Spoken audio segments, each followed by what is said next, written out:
तुला राक्षस वेळ समजलं. निदान आज तरी मी या रात्रीच्या नावाला सार्थक.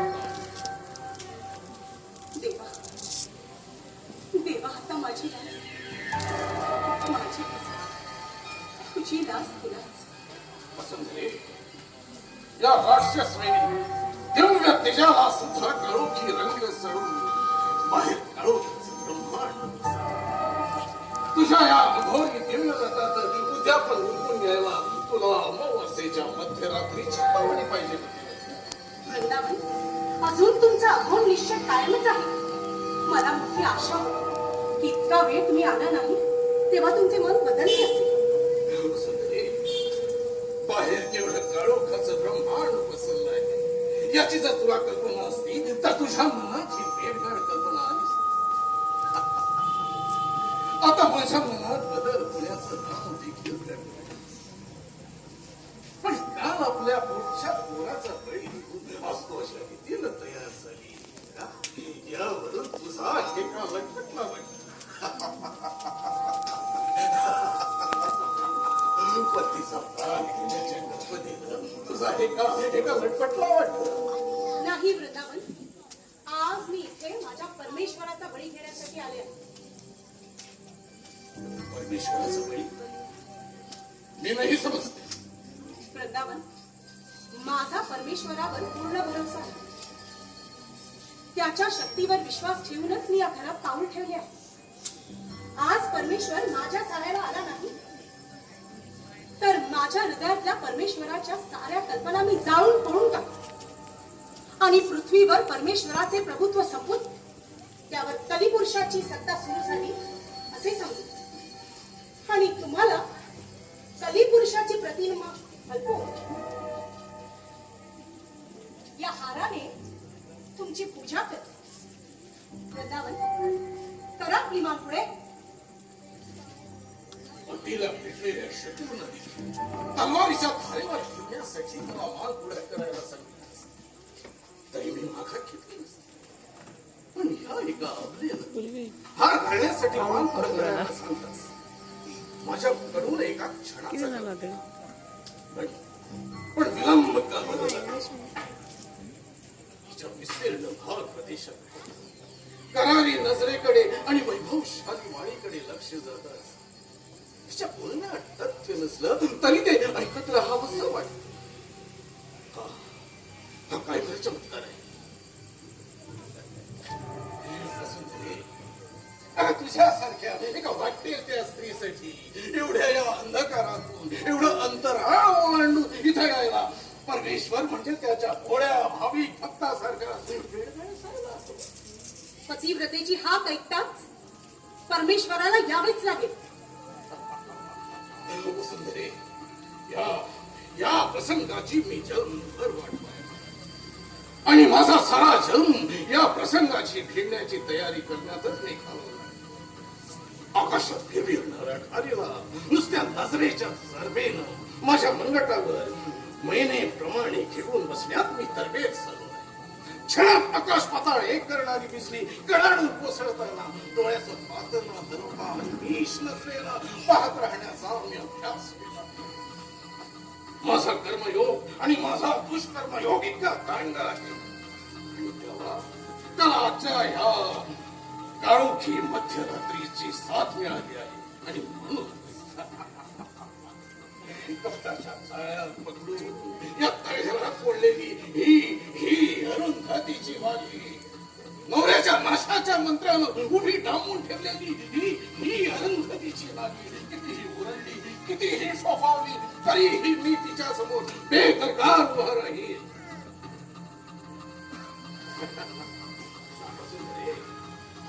वसुंधरे सर, कोणता ईश्वर येणार हे तुला वचन. कोणता ईश्वर? तुमच्या हृदयातला ईश्वर.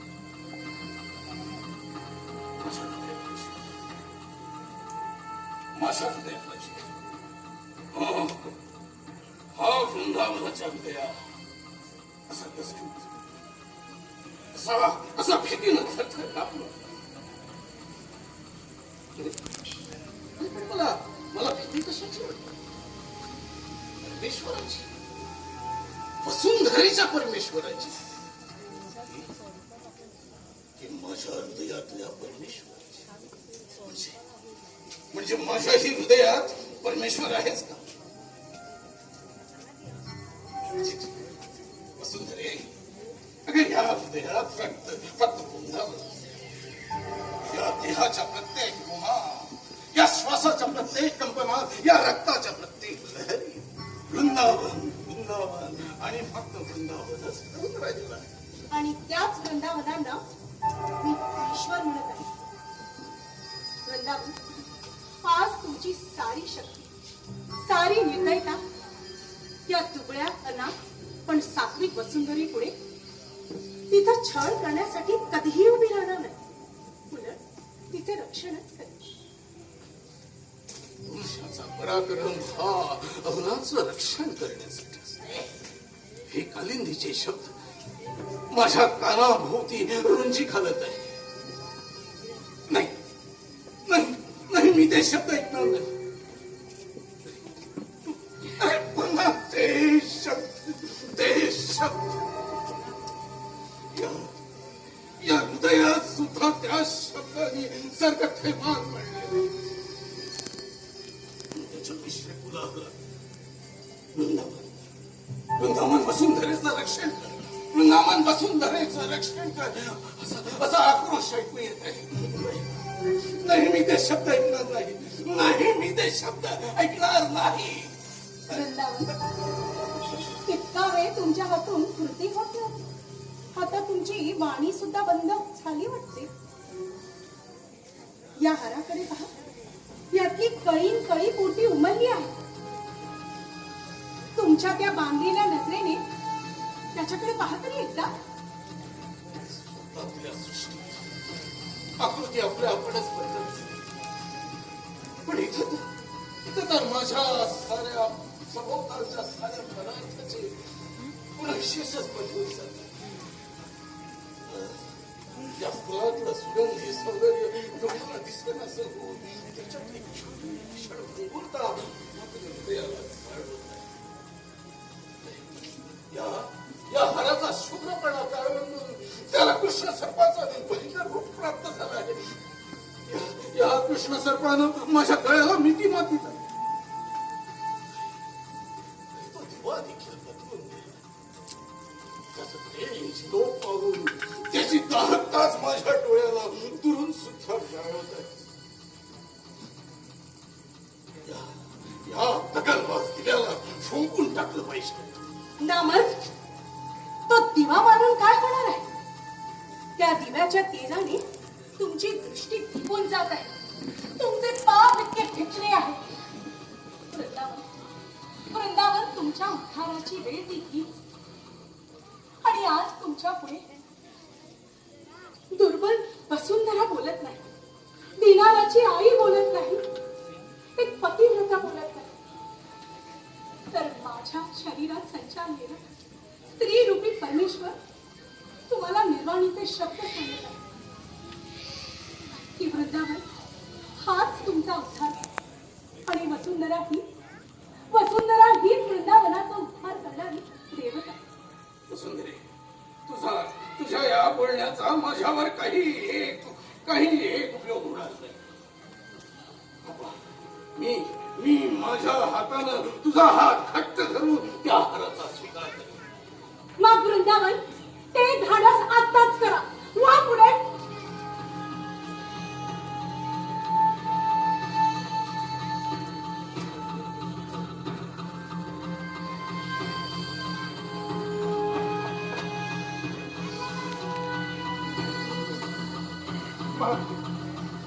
माते, तुझा पिन्हार मेला नाही, तुझा पिन्हार जिवंत आहे.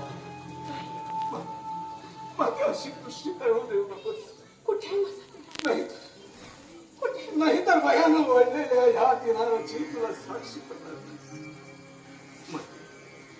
माते, मेला तो वृंदावन आणि हा तुझ्या पुढे उभा आहे तोच तुझा दिना.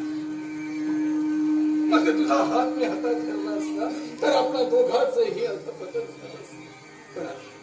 आता तुझे पाय धरले तरच तरच माझा उद्धार होईल.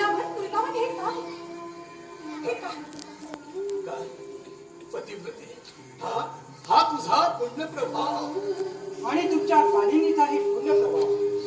वृंदावन, कालिंदीच्या तोंडून आणि इतर राहिलेल्या ऐकलेल्या गोष्टीवरून तुमच्या अपराधाची तीव्रता बरीच कमी झाली असती तर तुमचे तोंड सुद्धा पाहण्याचा मी तिरस्कार केला असता. आणि महाराज, या दिव्य पदाचा मला आश्रय लाभला नसता तर मला सुद्धा तुम्हाला तोड दाखवता आलं नसतं. कालिंदी, तुझी हकीकत ऐकण्याच्या भरात तुला सहाय्य देणाऱ्या त्या ईश्वराला तुझे कोण आहे रे तिथे? महाराज, आपण नामोच्चार केल्याने धन्य झालेला हा ईश्वर प्रणाम करीत आहे. ईश्वर, तुम्ही या पतिव्रतेला खरोखर मोठे सहाय्य केले आहे. आता सर्वांना सारा वृत्तांत ऐकण्याची जिज्ञासा झाली आहे. ती तृप्त करणे तुमच्याकडे आहे. होय महाराज. वृंदावन, एका कठोर कार्यात कालिंदी बाईला मनाविरुद्ध सहाय्य केल्यामुळे मला क्षमा करा. महाराज, त्यांनी केतनाला मारण्याची शपथ घेतल्यामुळे आम्हाला कपट मार्गाने जाण्याखेरीज गत्यंतरच नव्हतं. म्हणून ऐन वेळी कालिंदी बाई दामिनीचा बुरखा पांघरून तळघरात हजर राहील. आणि बसू, आत्ता वृंदावनाने म्हटल्याप्रमाणे तुझा दिनांक खरोखरच जीवन. दामिनी, इकडे ये पाहू.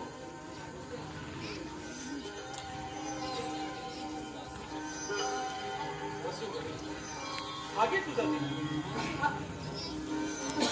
हे दिनार जिवंत आहे. तर मग कालिंदी आपला केतन कुठे आहे आपला केतन? या सूर्यदर्शनाने इतर तारका निमिषा होत असते, पण तारका बघायला पोहोचलेला आपला बाप हा भाग्यशाली प्रसंग पाहण्यासाठी आकाशात घुटमळत असे. आपण ज्याचा बघितला तो दिनार नव्हता, तो आपला केतन होता.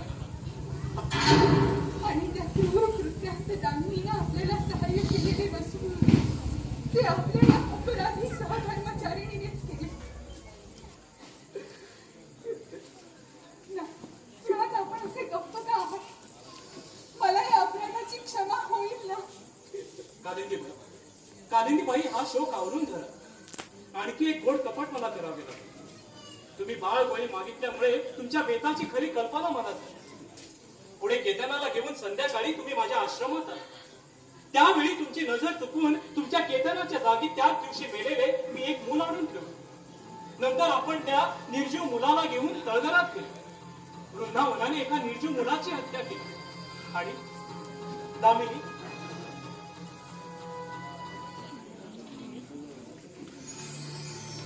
कालिंदीबाई, आज्ञा तुमचा ठेवा.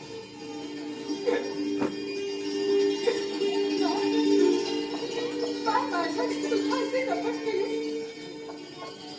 ना त्या लबाडाला काहीतरी शिक्षा करायची होती. ठीक आहे, आपले दोन असे गोरे बोलू का? आपल्या कृपा दृष्टीने उद्या माझ्याकडे पाहायचे होते. कालिंदी, पापाची दृष्टी सदैव खाली असते.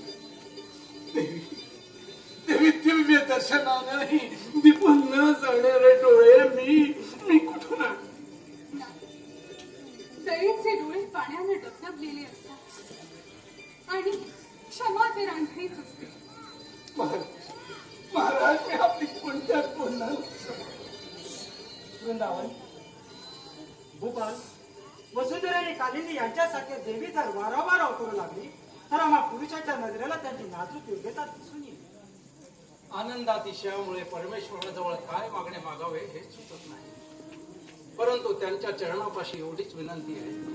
हे प्रभुवर ध्रुवितल वितरिलो की, हे प्रभुवर ध्रुवितल वितरिलो की, हे प्रभुवर ध्रुवितल वितरिलो की, त्यागास्तव खर तर सुखी तरी विहित शुभ समया हे प्रभुवर ध्रुवितल वितरिलो की, हे प्रभुवर ध्रुवितल वितरिलो की, हे प्रभुवर ध्रुवितल वितरिलो की. आर्यावर्ती आर्या मान्य गणाया ते लय पर सुमती पुरुषा विनवित सविनय हे प्रभुवर ध्रुवित लवित लोकी हे प्रभुवर ध्रुवित